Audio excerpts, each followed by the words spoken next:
Hello everyone. ఈ video లెక్చర్లో మనం డిగ్రీ సెకండ్ సెమిస్టర్లో ఇవ్వబడిన వన్ వర్డ్ సబ్స్టిట్యూషన్స్ అయితే చూస్తున్నాం. ఇది ఫస్ట్ యూనిట్లో ఇవ్వబడింది. ఒక్కసారి సిలబస్ చూద్దాం.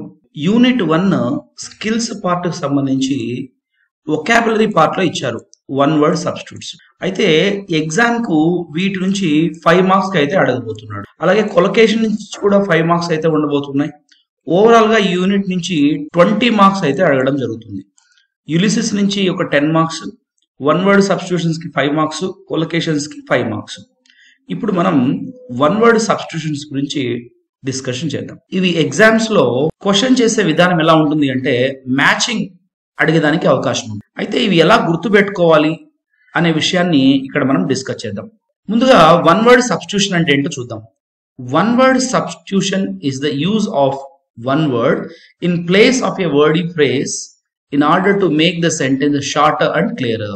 చూడండి, ఏదైనా ఒక వాక్యాన్ని చిన్నగాను అలాగే అర్థం చేసుకునే విధంగాను చేయాలి అంటే ఆ టోటల్ ఫ్రేజ్ ని ఒక్క వర్డ్ తో సబ్స్టిట్యూట్ చేయగలిగితే దాన్ని మనం వన్ వర్డ్ సబ్స్టిట్యూషన్స్ అని అంటాం. So one word substitution is the use of one word in place of a wordy phrase అన్నాడు.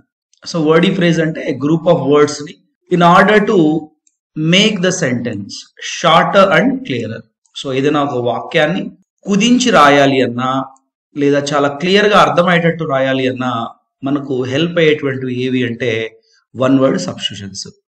మరి అవి ఎలా ఉంటాయి అనేటువంటిది చూద్దాం. ఇంకా చూడండి, బిబ్లియోఫైల్ అనేటువంటి ఒక వర్డ్ అయితే ఉంది. ఇది దేనికి రీప్లేస్ చేసినటువంటి వర్డ్ అంటే a lover and collector of books. ఎవరైతే పుస్తకాలను ప్రేమిస్తారో పుస్తకాలని కలెక్ట్ చేస్తారో అటువంటి వాళ్ళని బిబ్లియోఫైల్ అని అంటారు. దీన్ని మనం ఎలా గుర్తుపెట్టుకోవాలి చూడండి. బిబ్లియో అంటే బుక్స్ అని, ఫైల్ అంటే లవ్ అని అర్థము. ఇప్పుడు మనకు మ్యాచింగ్ లో అడిగినప్పుడు బిబ్లియో ఫైల్ అని అక్కడ ఇవ్వడం జరుగుతుంది.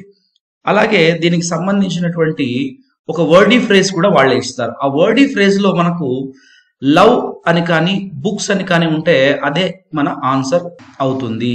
ఇలా మనం గుర్తుపెట్టుకోవాలి. ఇక్కడ చూడండి, బై ఏనియల్ అంటున్నాడు. బై అంటే 2 అని, యాన్యువల్ అంటే ఇయర్ అని అర్థము. అంటే 2 years అని మనకు అర్థము. చూడండి, ఈ హోల్ సెంటెన్స్ లో మనకు 2 years అనేటువంటిది దొరికితే చాలు, మిగిలిందంతా కూడా మనం గెస్ చేయొచ్చు. చూడండి, an event which happens once in 2 years. So 2 సంవత్సరాలకు ఒక్కసారి ఏదైనా ఈవెంట్ జరిగితే దాన్ని మనం బైఏనియల్ అని చెప్తాము. నెక్స్ట్ చూద్దాం, కార్డియాలజిస్ట్ అన్నాడు. కార్డియో అంటే హార్ట్. బేసిక్ గా లజీ అంటే స్టడీ అని అర్థము. ఇక్కడ యాక్చువల్ గా స్టడీ ఆఫ్ హార్ట్ అనే అర్థం వస్తుంది. సో కార్డియో అంటే హార్ట్. చూద్దాం, ఇక్కడ కార్డియో హార్ట్ అయితే వచ్చేస్తుంది. A person who is specialist in heart diseases. Heart diseases ని డీల్ చేసేటువంటి స్పెషలిస్ట్ ఎవరైతే ఉంటారో వాళ్ళని మనం కార్డియాలజిస్ట్ అని చెప్పొచ్చు. నెక్స్ట్ చూడండి, మిసోగమిస్ట్ అన్నాడు. మిస్ అంటే హేట్ అని అర్థము.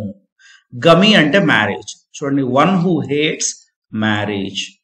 ఇలా మనము ప్రతి వర్డ్ ని కూడా ఆ పదంలోనే అర్థం ఎత్తుకోగలుగుతాము. ఇలా ప్రిఫిక్స్ ని లేదా సఫిక్స్ ని మనం చూసి మీనింగ్ తెలుసుకోగలిగితే హోల్ వర్డీ ఫ్రేజ్ ని మనం గెస్ చేసేదానికి ఛాన్స్ అయితే ఉంటుంది. ఇక్కడ కూడా మిస్ వచ్చింది, గైనిస్ట్ వచ్చింది, మిసో గైనిస్ట్. సో మిస్ వచ్చింది కాబట్టి తప్పనిసరిగా హేట్ అయితే ఉంటుంది. గైన్ అంటే ఉమెన్ అని అర్థము. A hater of womankind. So ఎవరైతే స్త్రీ ద్వేషి ఉంటారో వాళ్ళని మనము మిసోగైనిస్ట్ అంటాం. చూడండి, మిస్ ఆంథ్రోప్. ఇక్కడ కూడా మిస్ వచ్చింది అంటే మనకు హేట్ అనేటువంటిది ఉంటుంది.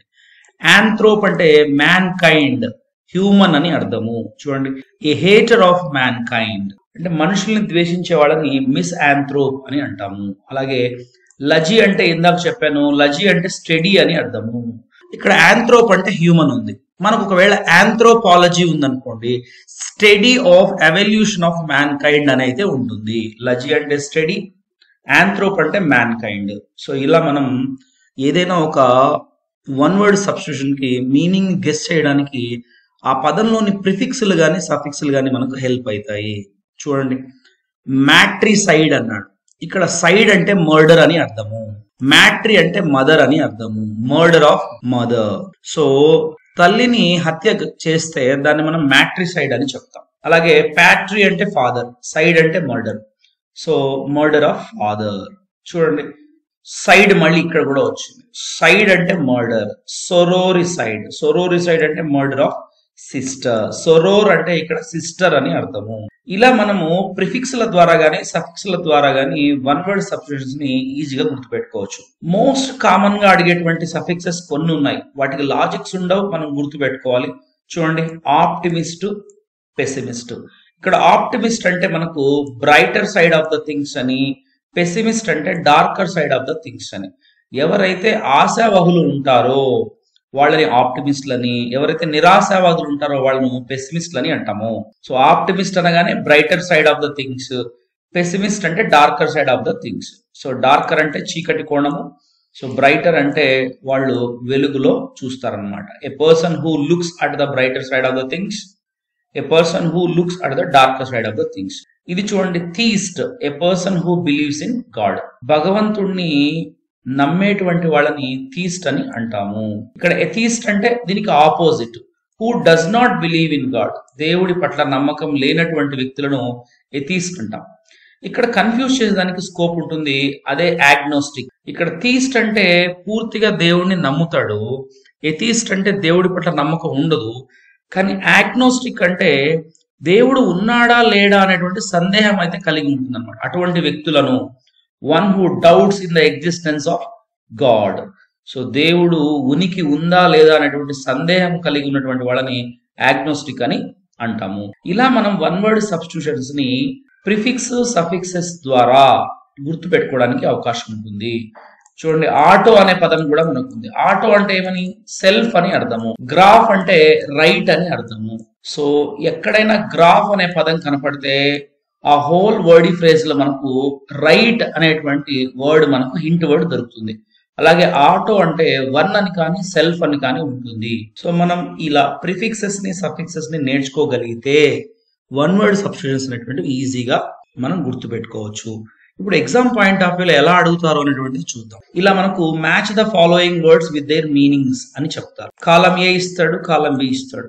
కాలం ఏలో 5 ఇచ్చేస్తాడు. మనం ఇందాక చెప్పుకున్నాం 5 మార్క్స్ కి అయితే ఇది ఎగ్జామ్ లో అడుగుతారు అని చెప్పి. చూడండి, బిబ్లియోఫైల్, సొరోరిసైడ్, మిసోగమిస్ట్, ఆప్టిమిస్ట్, బైఏనియల్.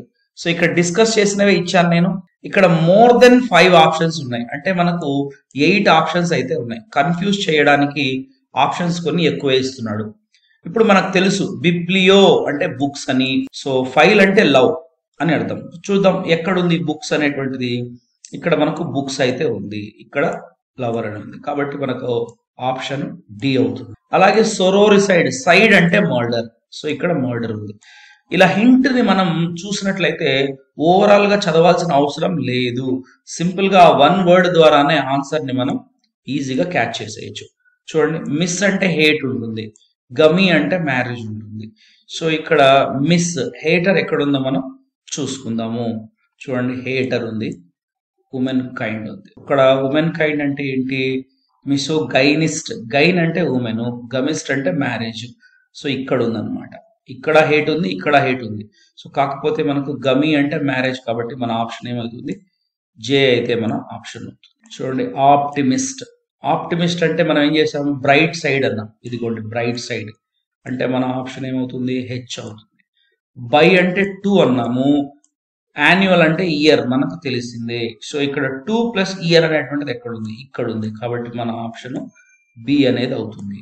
సో ఇలా మనం వీలైనంత వరకు హింట్ వర్డ్స్ ద్వారా, ప్రిఫిక్స్ సఫిక్స్ల ద్వారా ఆన్సర్స్ ని మనం చక్కగా చేసి ఫుల్ మార్క్స్ ని మనం సంపాదించుకోవచ్చు. సో ఇవి నేను కేవలం ఎగ్జాంపుల్ కోసం, మీకు ఒక ఐడియా ఉండడం కోసం చెప్పాను. మీరు మరికొన్ని వర్డ్స్ ని ఇలాగే ప్రిఫిక్స్ సఫిక్స్ల హెల్ప్ ద్వారా హింట్ వర్డ్స్ ని గుర్తుపెట్టుకొని వీటిని చక్కగా మీరు ఎగ్జామ్ లో స్కోర్ సాధించుకోవచ్చు. సో మీకు ఈ వీడియో హెల్ప్ఫుల్ గా ఉందని భావిస్తున్నాను. ఈ వీడియో మీకు నచ్చినట్లయితే తప్పకుండా లైక్ చేయండి. అలాగే నా ఈ ఛానల్ ని సబ్స్క్రైబ్ చేయండి. మీ ఫ్రెండ్స్ తో కూడా ఈ ఇన్ఫర్మేషన్ ని షేర్ చేసుకోండి. మీ వాల్యుబుల్ ఫీడ్బ్యాక్ ని కమెంట్ రూపంలో తప్పకుండా తెలియజేయండి. Thank you very much.